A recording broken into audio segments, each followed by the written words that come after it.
दोस्तों, आज हम बात करेंगे 3 दिल दहला देने वाली घटनाओं के बारे में। Murder and rape case. Three arrested for gang rape of a student inside law college premises in Kolkata. Student died after self-mutilation over harassment. A 20-year-old B.Ed student at Fakir जो कोलकाता और भुवनेश्वर के कैंपस में हुआ है और हमारे समाज को झंझोर दिया है।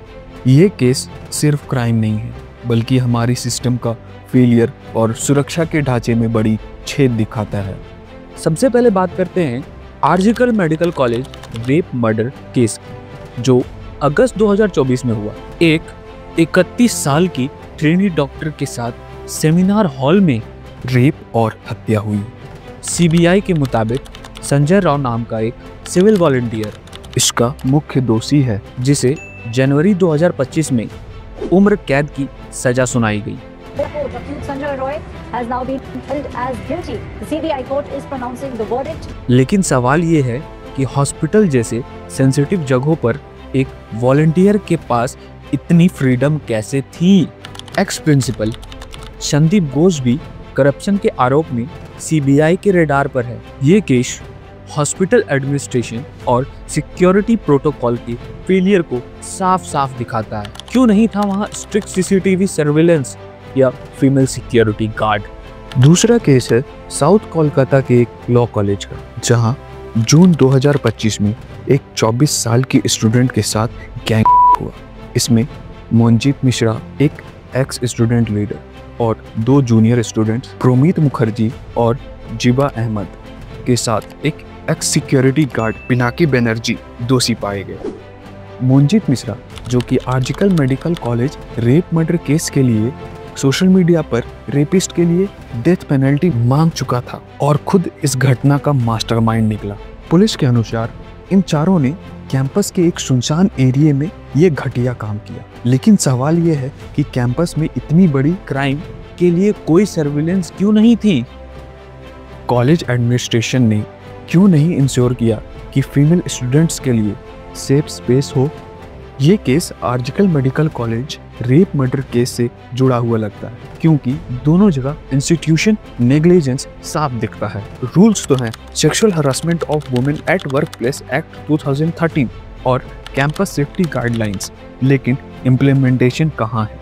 सिक्योरिटी गार्ड खुद क्राइम में इन्वॉल्व है, तो भरोसा किस पर करें? तीसरा केस है बालासुर के एक फकीर मोहन ऑटोनमस कॉलेज, जहां एक लड़की ने 13 जुलाई 2025 को सुसाइड कर लिया। रिपोर्ट के मुताबिक 20 साल की इंटीग्रेटेड बीएड की स्टूडेंट के साथ sexual harassment by a professor और no strict action taken by the principal. तब वो बहुत ही मेंटली स्ट्रेस्ड हो चुकी थी, जिसके कारण वो अपने ऊपर पेट्रोल डालकर आग लगा लेती है और 14 जुलाई की रात में एम्स भुवनेश्वर में शी डाइड, क्योंकि उनके 95% बॉडी जल चुके थे।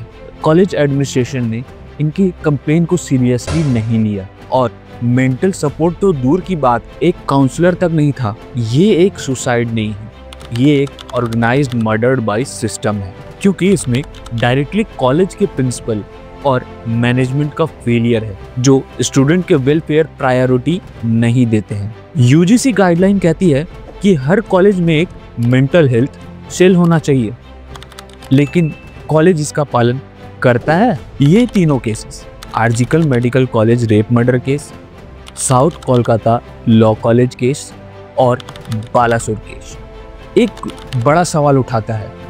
हमारे कैंपसेस में सुरक्षा और मेंटल हेल्थ के लिए स्ट्रिक्ट रूल्स और उनका इम्प्लीमेंटेशन क्यों नहीं हो रहा है? सिस्टम में फेलियर कहाँ है?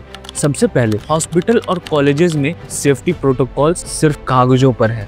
दूसरा, पुलिस और जुडिशियल सिस्टम में delay. RG Kar medical college rape murder case में जस्टिस मिला, लेकिन प्रोटेस्ट के बाद। तीसरा, सोसाइटियल माइंडसेट, जो विक्टिम ब्लेमिंग को बढ़ावा देते हैं। रूल्स रेगुलेशन की कमी नहीं है, लेकिन उन्हें इन्फोर्समेंट करने वाली एजेंसीज, कॉलेज मैनेजमेंट, पुलिस और लोकल अथॉरिटी अपना काम सीरियसली नहीं ले रही हैं। CCTV, female security staff, regular audits और मेंटल हेल्थ सपोर्ट जैसे बेसिक चीज़ों की कमी क्यों है? और जब तक ये सब नहीं होता है, क्या ये घटनाएं रुकेंगी? दोस्तों, ये केसेस सिर्फ खबर नहीं है, ये एक वेकअप कॉल है। हमें कैंपसेस को सेफ बनाने के लिए आवाज़ उठानी होगी। आप क्या सोचते हैं, क्या नए लॉज चाहिए या एग्जिस्टिंग लॉज को स्ट्रिक्टली इम्प्लीमेंट करना चाहिए? आप अपनी राय कमेंट सेक्शन में ज़रूर बताएं।